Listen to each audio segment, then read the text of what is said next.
اعوذ باللہ من الشیطان الرجیم بسم اللہ الرحمن الرحیم۔ السلام علیکم ناظرین گرامی، امید کرتے ہیں آپ سب لوگ خیر و عافیت سے ہوں گے۔ ناظرین گرامی، امام علی علیہ السلام کی زندگی اور ان کا بچپن کس طرح سے گزرا، آج اس موضوع کے دوسرے حصے میں ہم آپ کے سامنے حاضر ہیں۔ ناظرین گرامی، ویڈیو کے اس حصے میں آج ہم آپ علیہ السلام کی زندگی کے وہ واقعات بیان کریں گے اور وہ پل بیان کریں گے جو آپ نبی کریم صلی اللہ علیہ وآلہ وسلم کے ساتھ گزارے ہیں۔ ناظرین گرامی، ویڈیو میں آگے بڑھنے سے پہلے آپ سے گزارش کرتے ہیں کہ ابھی تک آپ نے ہمارے چینل کو اگر سبسکرائب نہیں کیا تو برائے مہربانی ہمارے چینل کو سبسکرائب کر لیں اور بیل آئیکن کے بٹن کو دبا دیں تاکہ اس طرح کی معلوماتی اور تحقیقی ویڈیو کا نوٹیفیکیشن آپ کو بر وقت ملتا رہے۔ ناظرین گرامی، ایک طرف تو امام علی علیہ السلام کو حضور نبی کریم صلی اللہ علیہ وآلہ وسلم نے اپنی کفالت میں لیا اور دوسری طرف حضرت جعفر طیار رضی اللہ تعالی عنہ کو حضرت سیدنا عباس رضی اللہ تعالی عنہ نے اپنی کفالت میں لیا تھا۔ حضرت جعفر طیار رضی اللہ تعالی عنہ نے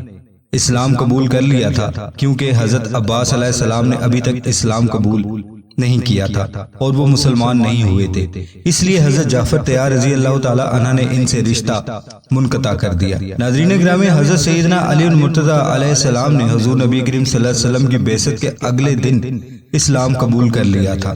حضرت علی علیہ السلام نے اسلام قبول کرنے کے متعلق فرمایا کہ حضور نبی کریم صلی اللہ علیہ وآلہ وسلم 2 شنبہ کو مبعوث ہوئے اور میں نے 7 شنبہ کو اسلام قبول کر لیا۔ سیدنا علی المرتضیٰ علیہ السلام کی عمر ابھی 10 سال تھی کہ حضور نبی کریم صلی اللہ علیہ وآلہ وسلم پر وحی نازل ہوئی اور اس وقت آپ علیہ السلام آپ نبی کریم صلی اللہ علیہ وآلہ وسلم کے زیر سایہ پرورش پا رہے تھے۔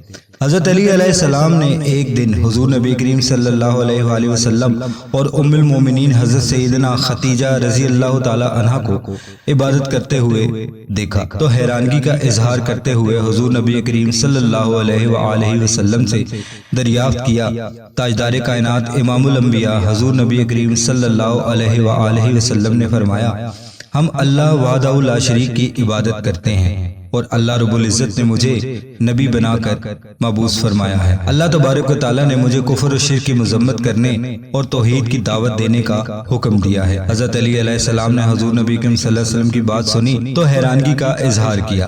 حضور نبی کریم صلی اللہ علیہ وآلہ وسلم نے آپ کو اسلام کی دعوت دی۔ آپ نے عرض کی کہ میں اس بارے میں اپنے والد سے مشورہ کرنا چاہتا ہوں اور مجھے فیصلہ کرنے میں مشکل پیش آ رہی ہے۔ سرکار دو عالم صلی اللہ علیہ وآلہ وسلم نے فرمایا، اے علی، تمہیں پورا حق حاصل ہے کہ تم غور کرو، لیکن اس بات کا ذکر ابھی تم کسی سے نہ کرنا۔ حضرت علی علیہ السلام نے وعدہ کیا کہ میں اس بات کا ذکر کسی سے نہیں کروں گا۔ پھر جب حضرت علی علیہ السلام رات کو سونے کے لیے گئے تو اللہ رب العزت نے آپ کے قلب کو روشن کر دیا اور آپ علیہ السلام نے اپنے والد کے مشورے کے بنا ہی حضور نبی کریم صلی اللہ علیہ وآلہ وسلم کی خدمت میں حاضر ہو کر اسلام قبول کر لیا۔ حضرت سیدنا علی آپ کی عمر 9 یا 10 سال تھی جب آپ نے اسلام قبول کیا اور آپ نے بچپن میں کبھی بت پرستی نہیں کی۔ ناظرین گرامی، روایات میں آتا ہے کہ مردوں میں سب سے پہلے سیدنا حضرت ابو بکر صدیق رضی اللہ تعالی عنہ نے اسلام قبول کیا، جبکہ عورتوں میں سب سے پہلے ام المومنین سیدہ خدیجہ رضی اللہ تعالی عنہ نے اسلام قبول کیا اور بچوں میں سب سے پہلے سیدنا علی المرتضیٰ علیہ السلام نے اسلام قبول کیا اور غلاموں میں سب سے پہلے حضرت زید بن حارثہ رضی اللہ تعالی عنہ نے اسلام قبول کیا۔ ناظرین گرامی، نبی کریم صلی اللہ علیہ وآلہ وسلم نے اپنی بعثت کے 3 سال خفیہ تبلیغ کی اور اس دوران کئی لوگ مسلمان ہوئے۔ نبوت کے 4تھے سال اللہ رب العزت نے حضور نبی کریم صلی اللہ علیہ وآلہ وسلم کو حکم دیا کہ آپ تبلیغ کریں اور آپ سب سے پہلے اپنے نزدیکی رشتہ داروں کو اسلام کی دعوت دیں۔ حضور نبی کریم صلی اللہ علیہ وآلہ وسلم نے اعلانیہ دعوت دیتے ہوئے قریش کو کوہ صفا پر پکارا اور کہا، اے میری قوم، اگر میں تم سے کہوں کہ اس پہاڑ کے پیچھے دشمن کا ایک لشکر موجود ہے اور تم پر حملہ کرنے والا ہے تو کیا تم اس بات کو یقین کر لو گے؟ سب لوگوں نے کہا، ہم ضرور یقین کریں گے کیونکہ ہم نے ہمیشہ آپ کو سچا اور امانت دار پایا ہے۔ آپ نبی کریم صلی اللہ علیہ وآلہ وسلم نے فرمایا تمہیں اللہ رب العزت کی طرف سے عذاب سے ڈراتا ہوں اور دعوت حق دیتا ہوں، اگر تم لوگ ایمان لاؤ گے تو فلاح پا جاؤ گے اور اگر ایمان نہ لاؤ گے تو عذاب خداوندی کے حقدار ہوگے۔ حضور نبی کریم صلی اللہ علیہ وآلہ وسلم کی یہ بات سن کر قریش کے لوگ غصے میں آ گئے اور آپ صلی اللہ علیہ وآلہ وسلم کے چچا ابو لہب لوگوں کو بھڑکا کر واپس لے گیا۔ چنانچہ اس موقع پر سورہ لہب نازل ہوئی اور ابو لہب کو جہنمی ہونے کی بشارت دی گئی۔ حضور نبی کریم صلی اللہ علیہ وآلہ وسلم نے قریش کے یوں لوٹنے کے بعد حضرت علی علیہ السلام سے فرمایا اس شخص نے جلدی کر دی، تم ایک دعوت کا انتظام کرو جس میں تم بنی عبد المطلب کو دعوت دو۔ چنانچہ ایک دعوت کا اہتمام کیا گیا اور تمام بنی عبد المطلب وہاں پر اکٹھا ہوئے۔ آپ نبی کریم صلی اللہ علیہ وآلہ وسلم نے سب کے سامنے فرمایا تمہارے سامنے دنیا اور آخرت کی بہترین نعمت پیش کرتا ہوں، تم میں سے کون میرا ساتھ دے گا اور میرا مددگار بنے گا؟ اس موقع پر حضرت علی علیہ السلام کے علاوہ کسی کی آواز بلند نہ ہوئی۔ حضرت علی علیہ السلام نے عرض کیا اگرچہ میں چھوٹا ہوں اور کمزور ہوں مگر آپ کا ساتھ دوں گا اور آپ کا محافظ بنوں گا۔ حضور نبی کریم صلی اللہ علیہ وآلہ وسلم نے ہاتھ کے اشارے سے حضرت علی علیہ السلام کو بٹھا دیا اور ایک دفعہ پھر دیگر حاضرین سے مخاطب ہوئے۔ اس مرتبہ بھی حضرت علی علیہ السلام کھڑے ہوئے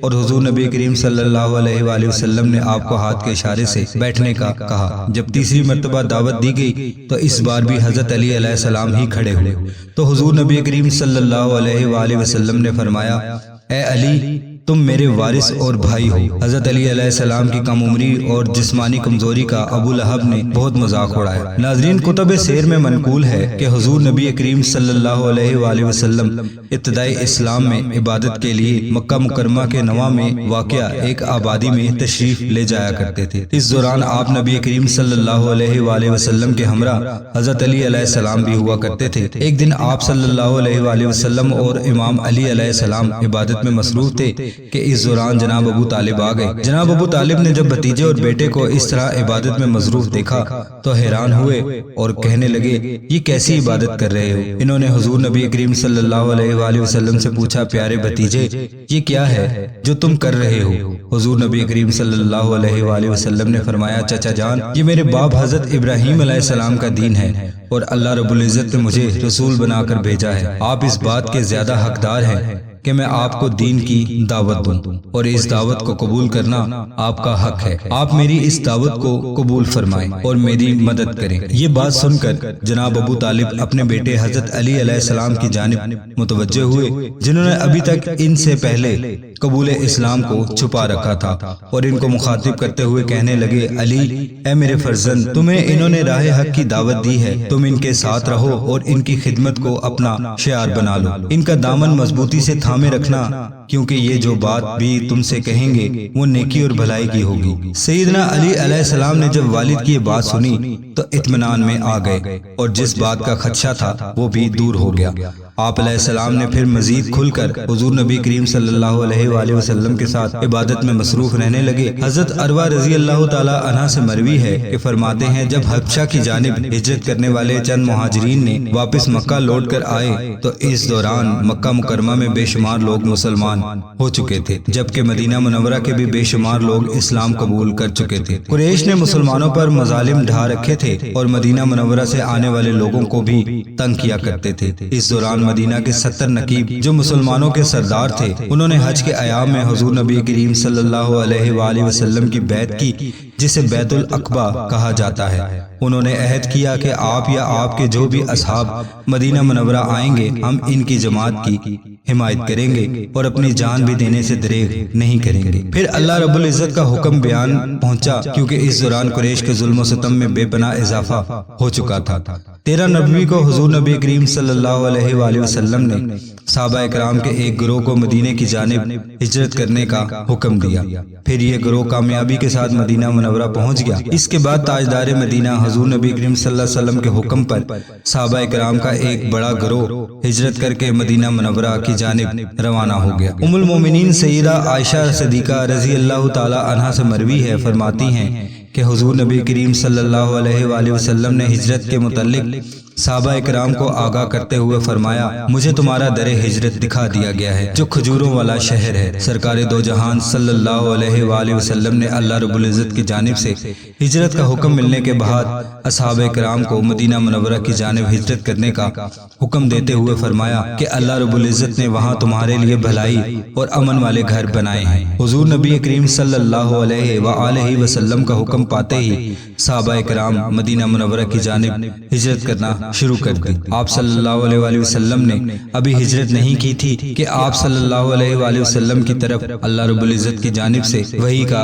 انتظار تھا۔ حضرت ابو بکر صدیق رضی اللہ تعالی عنہ نے حضرت سیدنا علی مرتضی علیہ السلام سمیت چند صحابہ کرام مکہ میں باقی رہ گئے تھے۔ حضرت ابو بکر صدیق نے آپ صلی اللہ علیہ وسلم سے ہجرت کی اجازت طلب کی تو آپ نے فرمایا ابھی ٹھہر جاؤ۔ قریش نے جب دیکھا کہ حضور نبی کریم صلی اللہ علیہ وآلہ وسلم مسلمانوں کے لیے ایک محفوظ اماجگاہ مدینہ منورہ کی صورت میں ڈھونڈ لی ہے تو انہیں بہت پریشانی لاحق ہوئی۔ ناظرین گرامی، قریش کو جب یہ پریشانی لاحق ہوئی تو قریش نے کیا تدابیر اپنائی اور اس کے بعد آپ نبی کریم صلی اللہ علیہ وآلہ وسلم کی زندگی اور حضرت علی علیہ السلام کی زندگی میں کیا کیا موڑ آئے۔ ناظرین گرامی، اگلی ویڈیو میں ہم آپ کو اس کی تفصیل بتائیں گے۔ ابھی تک اجازت دیجیے۔ السلام علیکم ورحمۃ اللہ وبرکاتہ۔